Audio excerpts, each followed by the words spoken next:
Disney's Beauty and the Beast in the Enchanted Christmas. It's Belle's first Christmas at the castle, and she wants to make it special for the Beast. But Forte is determined that the spell on the castle will never be broken.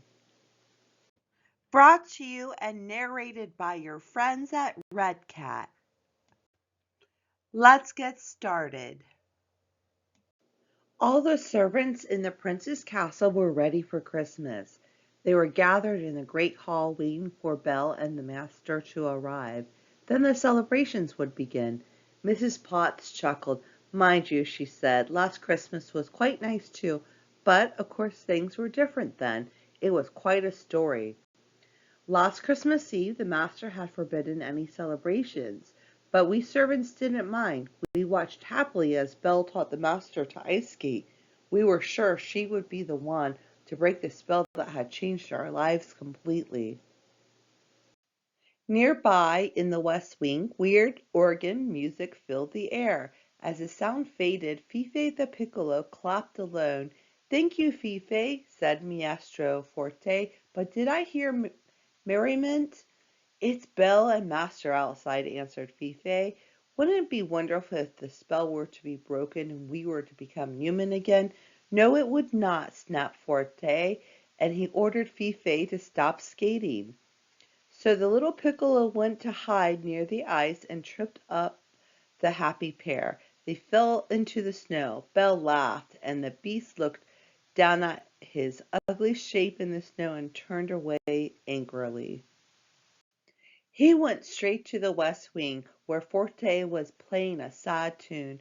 "I hate Christmas," the Beast said. "Go on playing, Forte, it helps me forget."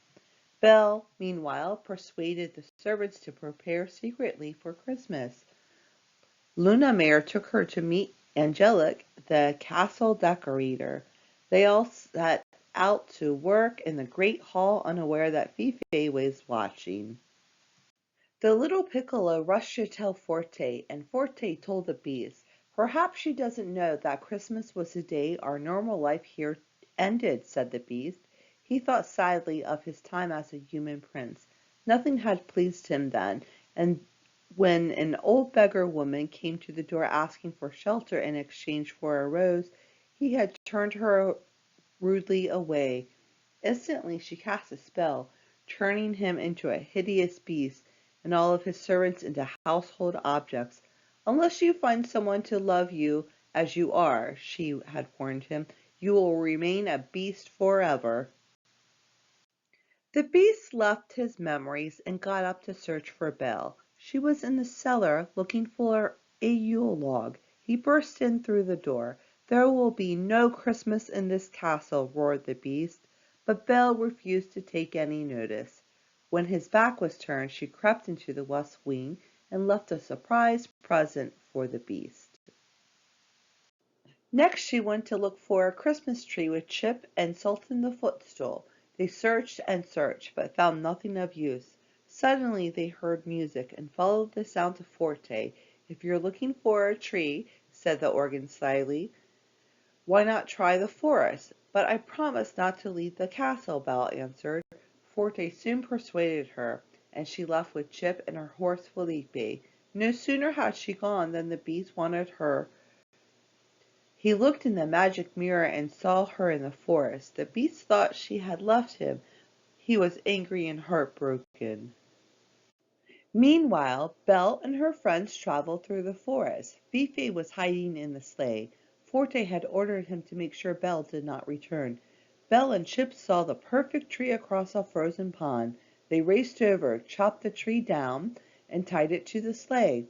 Then disaster struck. Fife let out a piercing whistle as they started back across the pond. Poor Felipe reared in fright and landed heavily. Instantly the ice broke up. While Felipe struggled ashore, Belle dived under and saved Chip. Lumiere and Cogsworth arrived, and they all watched anxiously. But Belle was so exhausted that she slipped back into the water, and the ice closed over her head. Just then they thought all was lost. The Beast arrived. He broke through the ice and rescued Belle. Everyone cheered. But the Beast said nothing and strode back to the candle with Belle in his arms.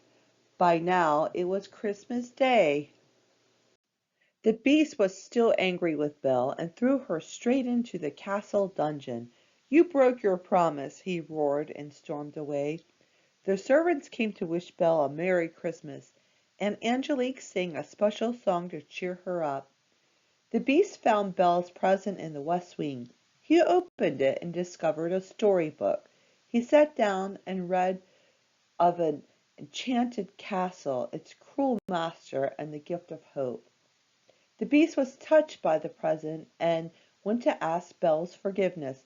"Of course," she said, smiling. But Maestro Forte was furious. "It's time to bring the house down," he growled menacingly. Then he started to play with all his might. As the terrible music thundered out, the castle started to shake. A huge gap opened in the dungeon between Belle and the Beast. The servants huddled in fear around her. Fifi rushed back to the west wing. He had to find a way to stop the Maestro. Fifi realized he had been wrong to trust Forte. The organ cackled grimly. "I will not let the spell be broken. We will stay as we are forever." Then he played even louder. Down in the dungeon, the Beast managed to rescue his friends. "Quick, we must stop Maestro Forte," he shouted. As they went closer, the music grew so powerful that it sent them staggering back. "Enough," ordered the Beast, but Forte just laughed and played on. Fifi piped up. "His keyboard. He is nothing without it. We must get rid of his keyboard." The Beast stepped forward and ripped it away with his powerful hands. Forte staggered into the silence, and slowly the dust settled. Forte was no more.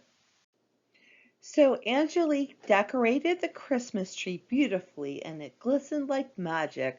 Then our Christmas celebration really began, and what a wonderful time it was, remembered Mrs. Potts, finishing off her story. And of course, Belle did break the spell. At that moment, Belle and the prince came into the great hall. They had a present for Chip. It was a book. Fifi played a Christmas carol, and everyone joined in. They knew that this would be the happiest Christmas of all. The end. Merry Christmas and happy holidays from your friends at Red Cat.